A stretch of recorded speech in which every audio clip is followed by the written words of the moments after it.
Hello, hello, hello. Hi, everybody. I'm Mayor Pro Tem Tasha Harper-Madison, proud City Council representative for District 1 in East and Northeast Austin. Welcome to another edition of our bi-weekly live stream, Talk with Tasha. We're coming at you every 2 weeks with critical conversations about issues and events that matter most to you. I like to pride myself on straight talk and honesty. I call it like I see it, and right now, there's no way to avoid saying this. Tonight's show is gonna get a little trashy. And that's not because it's Friday and we've all started our happy hour a little early. We're getting trashy because we're going to talk about some of those overlooked essential workers who kept communities across the country sailing along, even at the deepest depths of the pandemic. While we're all deeply appreciative of hospital workers, the grocery store employees, and our first responders, tonight we're going to focus on the humble sanitation workers. It's not a job with the sexiest reputation, but it is so essential to ensuring safety, public health, sustainability, and so many more community benefits. And like so many other essential jobs, it's also a career field where African Americans are overrepresented. That's one reason why the pandemic disproportionately impacted Black communities across the nation, including right here in Austin, Texas. But even before the pandemic, Austin has been celebrating its sanitation workers in our own quirky way. 9 years ago, Forklift Dance Works got together with Austin Resource Recovery to choreograph a very unique performance of sanitation workers and their trucks and equipment. The event was documented in an award-winning film called Trash Dance. Tomorrow night, there's a special screening of that movie at Pioneer Farms in the northeastern reaches of District 1. That event will be hosted by none other than Terrell Hagler, aka your fave Trashman, a former sanitation worker out of Philadelphia whose advocacy of his industry has made him a viral sensation on social media. I'm so excited to be able to say that Terrell joins us on our show tonight, along with Trash Dance choreographer Allison Orr. And last, but certainly not least, one of the stars of Trash Dance and local frontline worker of our own, from Austin Resource Recovery, there's Chris Guerrero. Hi, friends. How's everybody doing? Good. How are you? Good. Fantastic. You know, today's my trash day, so it's timely, right? The last thing I did before I came inside to talk to y'all was roll my bins back up. So the serendipity of it all. Tara, I want you to tell us how you went from being a professional dancer to becoming your fave trash man. We all want to know. Sure. So first of all, good evening, everybody. I started dancing at the age of 8 at a Black-owned theater in Philadelphia called Freedom Theater. It was based off of African folktales and just African culture. And I just kind of stuck with it. I really loved it. And it took me all the way to college and after college. And I had my first daughter at 22. And as most artists know, that gig life does not sustain well when you have another human being to take care of. Mm-hmm. So I kind of eased out of the gig life and eased out of dance, and we're searching for, your normal W-2 9-to-5 job. And it wasn't until 2019 that I became a sanitation worker. But a funny thing is, I applied to be a sanitation worker in 2017, and I waited on a list for 2 years. Wow. Number 782 on the list. And around October 2019, I got the call that my number was being called, and if I still wanted to be a sanitation worker, that I could start in December. And I said, who doesn't want a city job, work 10 years, get benefits, retire, and sell off to Aruba somewhere, right? And so I started December 30th, 2019. And lo and behold, in March, as I call her, Aunt Corona came to visit, and she never quite went home. Right. So that's how I went from dancing to sanitation, but it's never left me. I still choreograph with some of my dance teachers on their company, and I still go see shows, and I'm around dance all the time, and a lot of my friends are dancer and artists. So it's always going to hold a special part of me, and it's always going to be something I take with me any and everywhere I go. That's fantastic. You know, we're all wondering, where'd the name come from? How did you coin the term, your fave trash man? So I can't actually take credit for it. On the route, I had this really elderly woman. I forget her name, and she would just drag her cans after we dumped them from the curb to her porch, which is about 30 feet. I mean, when I say elderly, I mean like 80s, 90s. And one day I was just like, no, stay on your porch. I got you. Don't worry about it. And I took her cans and put it on the porch. And she said, you my fave trash man. I said, I'm your fave trash man. She said, you my fave trash man. So when I started thinking about the Instagram and what the handle be, I just kept hearing her voice. I was like, you know what? This is God talking. This is my spirit telling me that's the handle. And your fave trash man was born. That's fantastic. And I love that kind of story. So I have a neighbor who, she knows my name is not Gladys, but she said, baby, I know your name ain't Gladys, but you look like a Gladys, so I'm going to call you Gladys. So she calls me Gladys. And also, I want to talk to Chris next. I was thinking about this morning, there's a little kid across the street, and the our local ARR folks, they were making the trash can dance, making it bounce. And so my daughter used to look forward to the trash man rolling around the corner, and she could hear it when she was little. She'd run to the door and plaster herself on the door, and they'd always just make it dance a little bit for her. And I just think about how the kind of connection that you make with somebody that you see with such a degree of frequency and that's doing such an important job. You let your trash not get picked up, you will feel that. You understand what I'm saying? And so, Chris, I want to ask you, as a frontline worker, first of all, we appreciate you. Thank you very much. I'm curious to know how Aunt Corona really changed how you do your job. I mean, and did it, frankly, change how you do your job? And are there things that you'd like to share with us about how things changed for you in your field?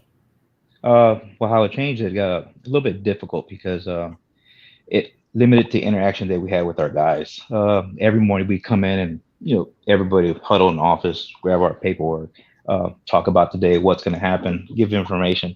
And that had to stop because of the pandemic. So everybody was just come in and go straight to their trucks. All their assignments, everything had to be put in their trucks. There was no interaction with the drivers. If they need anything, they'd call me, on the phone or send me a text. I'd get them what they need, take it to them. We have safety meetings every month. That changed. It went to YouTube. There were YouTube videos that were sent to us, links, and we would send out to the drivers, and that's how they would do their safety meeting. Wow. We wouldn't gather anymore in this auditorium and answer questions and talk to each other, see how everybody's doing. Everything was gone. Everything was done. So it was just come to work, get in your truck, and wait for your assignment there. And then, that was it. As far as going out and working, the workload got bigger, heavier. There was days we were working 12, 13, up to 15-hour days because the amount of trash that we were picking up. People getting sick, limited employees. We had to shift resources. We had to shut some services down. Street sweeping, we had to stop.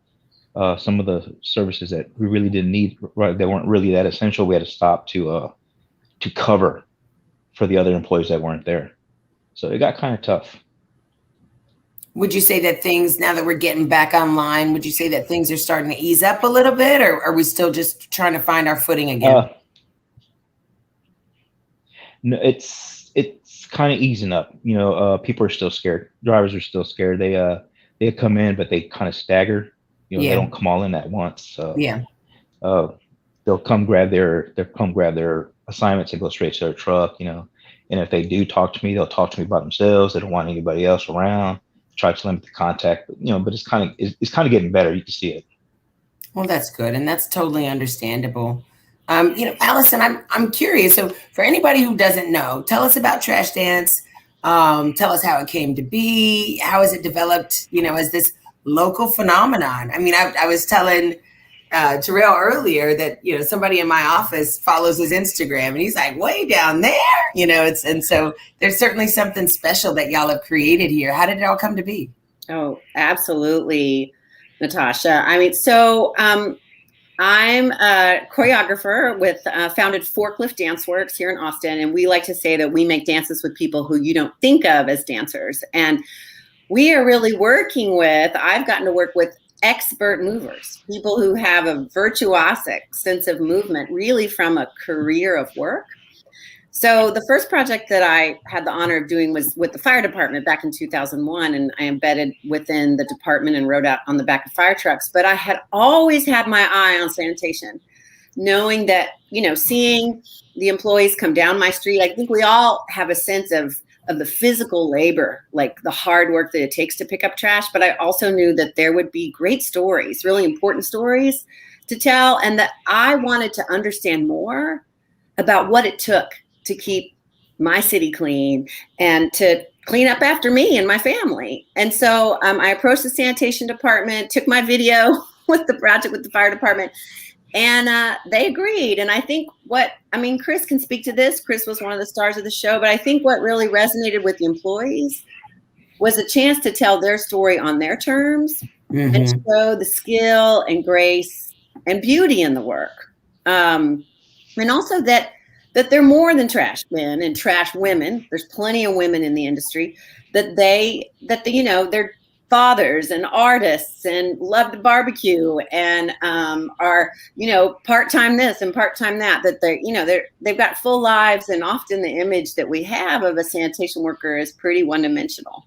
So we did the show, and then Andy Garrison made this glorious documentary that we're going to watch together tomorrow night. And it's been such a gift. The whole project transformed me, transformed Forklift.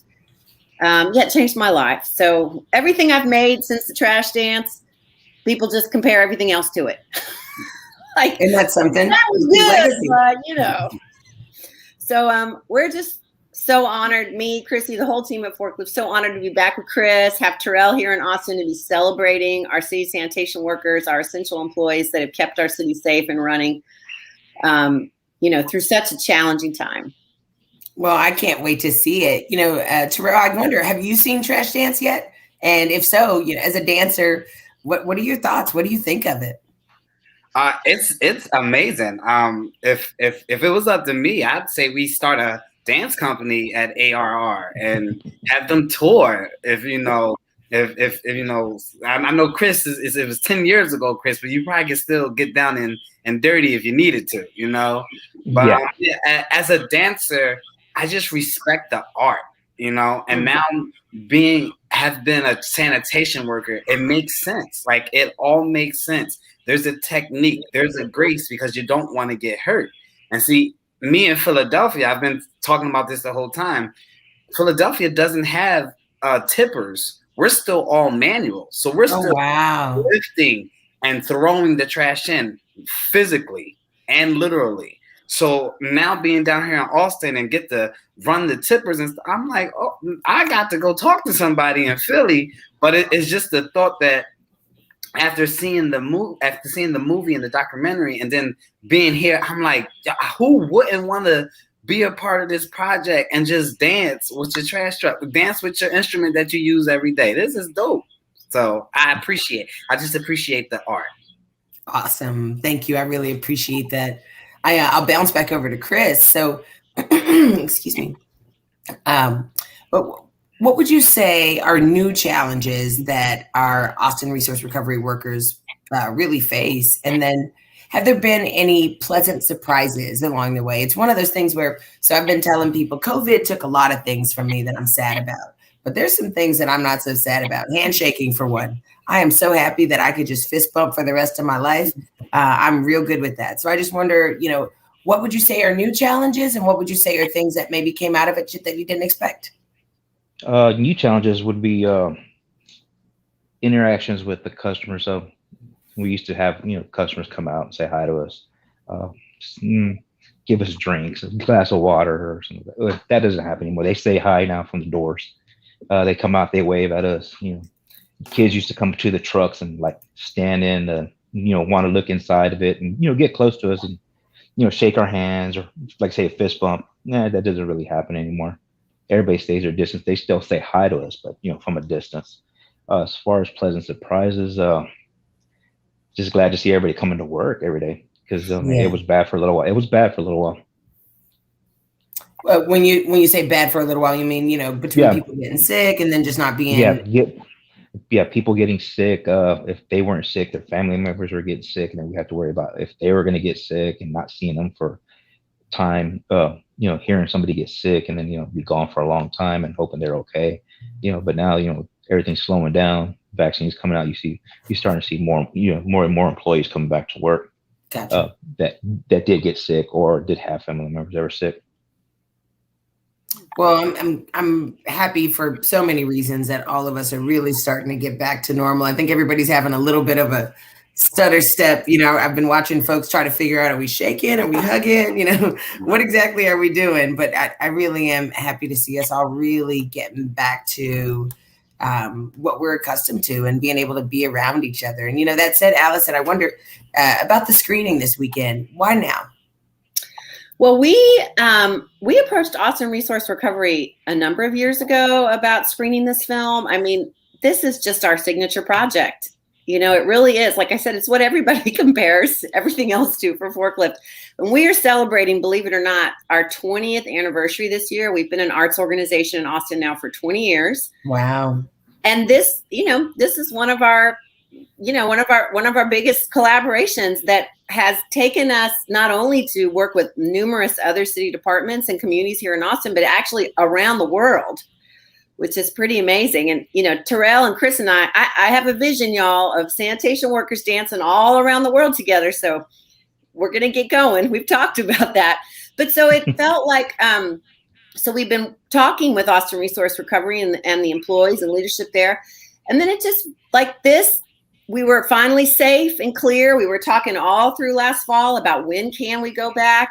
We thought, okay, this summer we can probably do something outside. And then it just felt like we need a public acknowledgement of what our essential employees, what the essential workers, especially our sanitation department. Chris, I have to say, I remember talking to you during the pandemic and you were pretty down and you were just saying, Allison, it's like Christmas every day. The pickup we're doing is like Christmas every day, 14, 15 hours, and we're still not done. And I just said, people need to hear that story. People need to be reminded. Right. I think what I found is that Austin residents in general want to do the right thing. They just often don't know what that is. And so to hear directly from employees like they're going to hear tomorrow night, what can we do to make your work easier? What can we do to keep our city safer and cleaner? Felt like the right time to do that. And yeah, for us at Forklift, it's always a good time to celebrate Trash Dance. Speaking of, you want to tell folks how they can find out more information about it? Absolutely. So you can go to our website, which is forkliftdanceworks.org. We're also on Facebook, Instagram, Forklift Danceworks. And you can, this is a free event tomorrow night. It's at 7 p.m. at Pioneer Farms. We'd love it if you get a reservation. We don't expect to sell out, but still, we just kind of like to have your information. The weather looks clear, but it's at Pioneer Farms. It's free. The gates are at 7. Bring a picnic or buy concessions at Pioneer Farms. The program starts at 8. We're going to have a great panel discussion with Chris, Terrell, and his fellow employees. And then at sundown, we'll do the film. Family friendly, Natasha. Bring the kids. Bring a picnic. Bring a blanket. Bring chairs. Maybe bug spray. I was just thinking, don't forget about those pterodactyl mosquitoes that are going to try to carry you off. But go to forkliftdanceworks.org. You scroll down, Trash Dance Screening, you get more information, directions, make a reservation. All that information is there. So without giving away too much of your game, Allison, what are the chances of you connecting and with Terrell and doing a sequel of the movie? I mean, we're already planning. We already started talking today, right? Yeah, I gotta... Well, figure out a way. I just started my nonprofit called Trash to Treasure. And so been talking to Allison and Christy about how do we get Forklift up to Philly. I was even talking to some of the supervisors at ARR and like, how do I set up a panel discussion and have them come up to Philly and just share some of Austin's ideas and Austin's operational methods? Because honestly, I'm super impressed. I'm super impressed by the operation here in Austin. I'm super impressed by the camaraderie, the morale. Philly is really bad right now. Philly is a really horrible place. I mean, every single day there's a new article about the trash delays, the amount of trash. I don't know what your numbers are, Chris, but in Philly, we had over 300 sanitation workers catch COVID. Oh, wow. Yeah, and it's only 1,100 of us. So that's almost a third of the fleet. We had people from Parks and Rec on the back of trucks collecting trash because we were so understaffed. We had people from the water department, people from the gas department, people from the offices that were picking up shifts just to, throw trash last year in the middle of the pandemic. So just some of the information that Chris has shared with me, some of the literature, some of the things that you guys do here, I'm like, I might fly the plane home myself and park it on the commissioner's front lawn to give him this information and tell him that if Austin can do it, Philly can do it. So I just want to commend ARR, and I just want to thank Forklift for the opportunity to come down here and just observe. I told Allison and Christy, I'm probably going to receive more than I can give on this exchange, and so far I've been right. It's been an amazing time to just learn, see a different operation, and just really they are like top tier compared to what I'm used to and to what I saw and then to what I dealt with in Philadelphia. ARR is like top tier, mountaintop, Golden Glove. Wow. Wow. Isn't that nice to hear, Natasha? I'm going to call Director Snipes and be like, if you didn't watch my show last night, then you missed it. Well, Terrell, I think you referenced it, but Trash to Treasure, tell us a little bit about it. Yeah, so your Fave Trashman is my LLC. That's my, my Instagram, my social media influencing. When I host, when I, all the things that I do as your Fave Trashman. But in the middle of the pandemic, there was such a need for resources in the community in Philadelphia, and I was just like, what can I do using my platform that I have to better impact community? Since January, I've been having neighborhood cleanups in Philadelphia, and I just got a stat before I came down here that I've picked up over 100 tons of trash in Philadelphia since January. And I'm like, I got to keep this going. I got to keep the momentum. So I started my nonprofit with the thoughts of community sustainability. There's a lot of communities in Philadelphia that just are underserved, lack of resources. And I want my nonprofit to be that go-to hub that anybody and everybody in Philly can get a resource. So one of the things I want to do is bring ARR and Forklift to Philly just to have an open dialogue and panel and invite residents and just have Chris talk about why it works in Austin, what he can, what he can suggest. And that's a resource for communities so that we can then put our trash out better and break down our boxes and tie our bags and put plastic over our mattresses so that our sanitation workers in Philly are doing their job more effective. Because once they can do their job more effective, it's a domino effect of how it affects the community.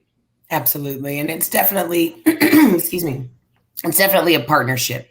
And it's one of those things where with the right kind of messaging, you just never forget. Like I remember reuse, renew, recycle. I was probably second grade, but it never goes away. It sticks in your head. And it's definitely a community collective effort, between the people who provide the service and the people who need the service. So I really hope that y'all are able to get that going. And let me know, Chris, when you're headed to Philly. I want to go. I've never been.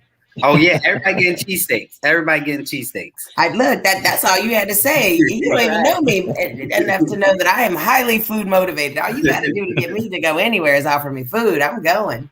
Chris, I want to ask you that because I appreciate that this is kind of, the lighthearted part of the conversation, but I think there's some stuff that we should make sure to talk about that's, just a little, more to the point about what it is that we're actually doing here. I think the last year and a half has offered us, if nothing else, the opportunity to have really candid, open dialogue with one another. I think, looking into this little box offered us the chance to really say things candidly to one another. And something I want to bring up is, it's not just African Americans that are overrepresented in jobs like sanitation. It's also our Hispanic, our Latinx neighbors. I'm curious, what precautions did everyone at ARR take on the job to protect each other? Terrell said a quarter of their fleet basically got sick. I'm curious to know what kind of protections you all took to take care of each other. I know you said, getting your orders in the car and waiting. And is there anything else that y'all did just to keep one another safe that we should know about? As supervisors, what we would do before, if we didn't do it at night when we came in, we'd come in early in the morning and spray down the inside of the trucks with sanitizer. We were given fog machines also to fog the inside of the truck with sanitizer.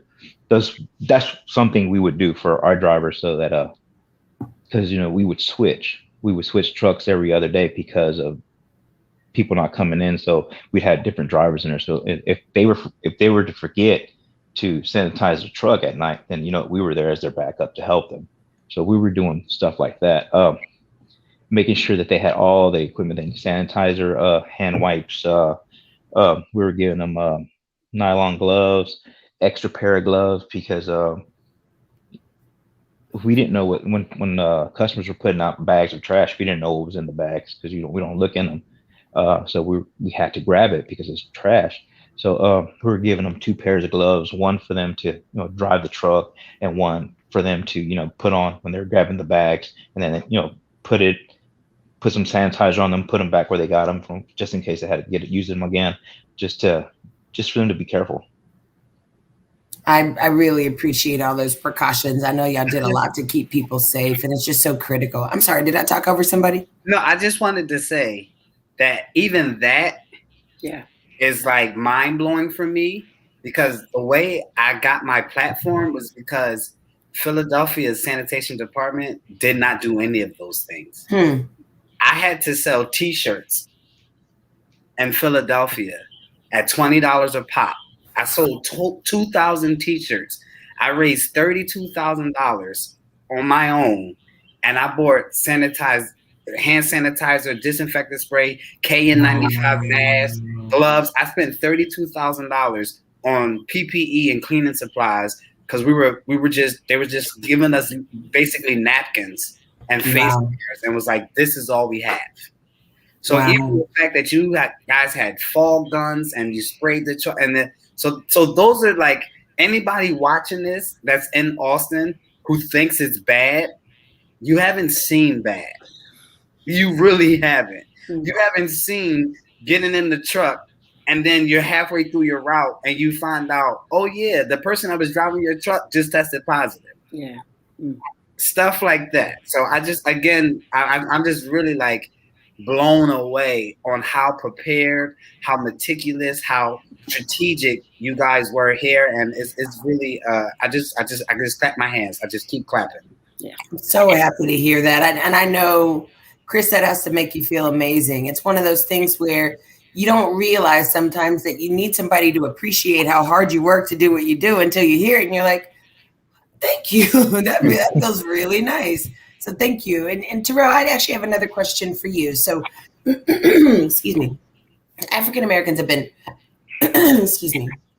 disproportionately affected by the coronavirus for a whole rainbow of reasons, including the fact that we're so overrepresented in those frontline jobs like hospital orderlies and transit operators, sanitation workers. I just wonder, how does that inform your message when you're talking to folks?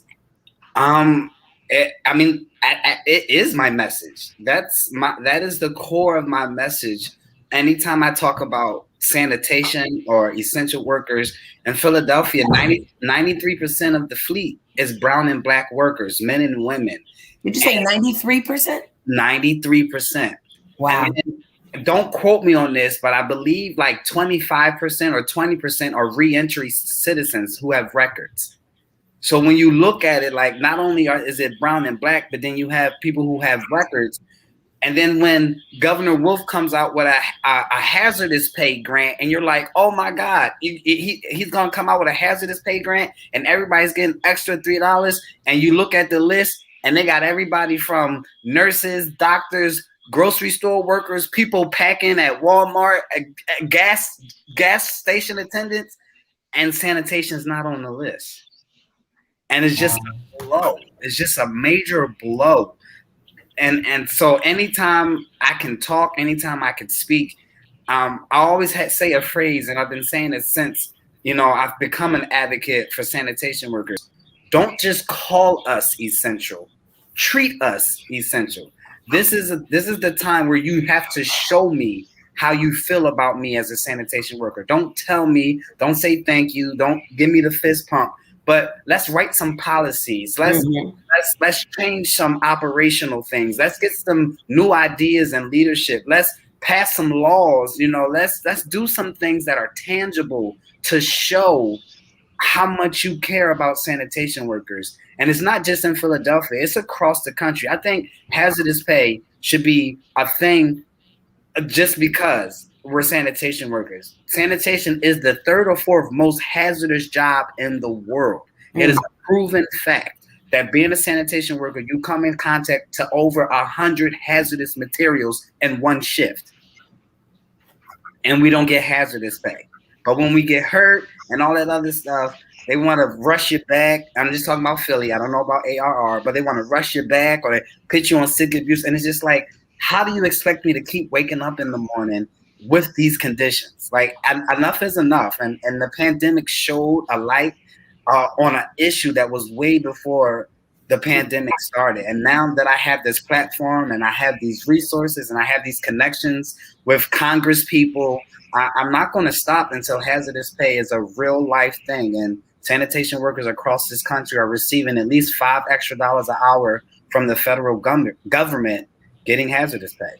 I really appreciate your advocacy. And in a lot of ways, for me, I'm not a career politician. In a lot of ways, I got into politics because I was a pissed off advocate, just I was like, well, I'll show you.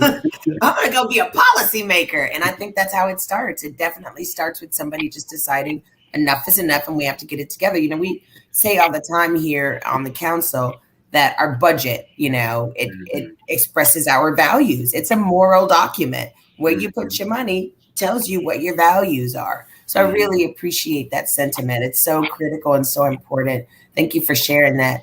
Chris, I have another question for you. I'm just curious about, COVID-19 and y'all's interaction with it and, recognizing that one of the other ways that our Hispanic Latinx population is disproportionately represented was in the cases of COVID-19. More Latinx people contracted COVID, more Latinx people died from COVID when they got it. So it was wasn't just that they were getting it more, but the outcomes were considerably worse. I just sort of wonder, was that something that you experienced within the workforce and within the work that you do? Was that something that you witnessed, that you experienced? Yes, I had a friend.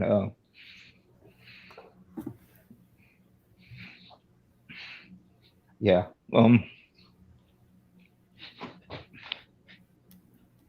I had a friend. He got it. Night crew. Nothing happened to him, but it scares you because he really got sick and he can't come back to work. I seen him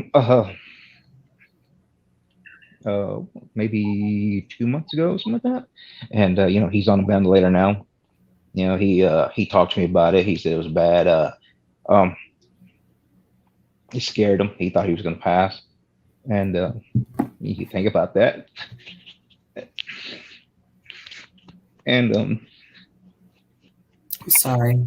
Yeah. No, man. And that's, if nothing else, I certainly didn't mean to be insensitive when I asked the question, but if nothing else, that's the real talk, right? That's exactly what we're talking about. Yeah. And I think that's what Terrell's trying to say. If we're going to have, people performing these critical functions that our city needs, and, y'all probably all know right now is our budget season. We literally got the first budget presentation today. And so it's budget season. So now we're about to allocate the $4+ billion that we spend as a municipality. And, I don't think a lot of folks know that when it's budget season, that's when it's time to go to the council and say, this is what we need. And so these are the kinds of things. And I asked that question just to make sure that as we go into this budget season, that we're thinking about our priorities and making certain that our budget truly is our moral document. And we do what we claim to be our values, which is take care of people. So thank you for sharing that. I really appreciate it. And, I'm so sorry to hear that your friend got sick. And Yeah. I think all of us, you think you get close to these people. I've been there 22 years, so you get close to a oh, lot of wow. them. I've worked with a lot of them for a long time, whether it be Black or Hispanic. So, they become family. You see them almost 10 hours a day, every day, Right. 5 days a week. So, they become family. So it kind of, it gets to you when when something like that happens. Absolutely. And, I think that might be the best note for us to wrap it up, just to make sure that we're walking away with a clear understanding of how grateful and appreciative we need to be for these critical and essential jobs. And I really appreciate that tomorrow is going to be a celebration.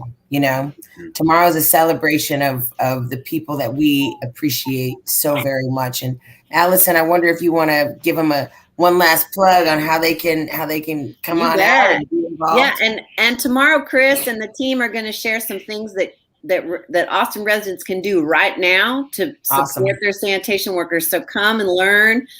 Forkliftdanceworks.org. Scroll down to Trash, Dance, Talk, and Screening. It's at 7:00 at Pioneer Farms. Make a reservation or just come on out. We'll be fine. We got lots of space. Free. Awesome. And if anybody wants to follow me on Instagram, my Instagram handle is @_YAFAV Trashman. Your fave Trashman. Thank you for sharing that. That's going to be my next question. You climbed inside my head. Y'all, this was fun. Yeah. Terrell Hiegler, a.k.a. Your Fave Trashman, Chris Guerrero from Austin Resource Recovery, and Forklift Dance Works, Allison Orr. Thank y'all so much for joining today. This was a good show. I really appreciate it. And I'm going to do my best to make it back in time. But we got to pick up the kids. They went to away camp this week. And, I know people think, woo-hoo. No, I was in here watching Moesha and crying in my daughter's bed. It was terrible. I hope they had fun, but I cannot wait to pick them up. So I'm picking them up tomorrow. So if we don't make it out, I certainly hope tomorrow is a big hit and that y'all have a great time. And thank you all, each of you, for joining us. I really, really appreciate your time this evening. Thank you, Mary. Thanks, Thank y'all. Y'all take care. Be safe. All right. Woo. That was a good one. Y'all, that does it for this week's installment of Talk with Tasha. Before we head out, I want to remind everyone that the pandemic is still not over. 70% of eligible Travis County residents have received at least one dose of the COVID-19 vaccine. That's great news, but it also means that literally hundreds of thousands of people who are cleared to take the shot still haven't done it. And that's even, excuse me, as the highly contagious Delta variant continues to spread. In recent days, COVID-19 infections and hospitalizations have been ticking up across Texas and right here in Austin, Texas. My message to you tonight is, if you have not taken this shot, or if you know anyone who is 12 or older and hasn't, please go to vaccines.gov to find a provider right now. The vaccine is safe, it's effective, and it's free. Let's get everyone we know to take the shot so we can put all of this mess behind us once and for all. Again, that's to find a provider, vaccines.gov. And as for everything else, if you ever have any general questions or concerns about your city government, you can always reach out to us. My office is District 1, that's the number 1, at austintexas.gov. So until next time, stay safe, stay healthy, and have some fun. Y'all take care.